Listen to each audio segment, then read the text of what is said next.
म्हणजे खूप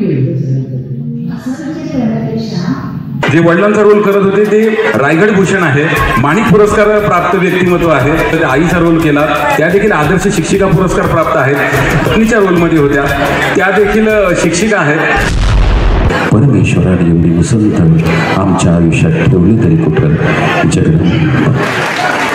अरे प्रजेच्या सुखात सुख मानणाऱ्याला स्वतःच्या सुखाची आस नाही. आणि बरेच राजे तुम्हीच, तो इतरांचा हास नाही. औरंगजेबला कळलं की राजे म्हणजे वाघच, हा नुसत्या गर्जनेचा भास नाही. आणि बस राजे तुम्हीच, तो इतरांचा हास नाही. जय भवानी, जय शिवाजी. धन्यवाद. धन्यवाद सर. आपण वक्तृत्व एवढं छान आहे की हे थांबवण्याची इच्छा अजिबात होत नाहीये. 10 मिनिट कसे गेले, एकदा जोरदार टाळ्या होऊन जाऊ द्या सरांसाठी. एका नॉट मन मोठं करा रे. छत्रपती शिवाजी महाराज की जय. छत्रपती संभाजी महाराज की. ओके, सरांचा सन्मान करण्यासाठी प्रसाद सर काही क्षणासाठी एक शाल तयारी. टीम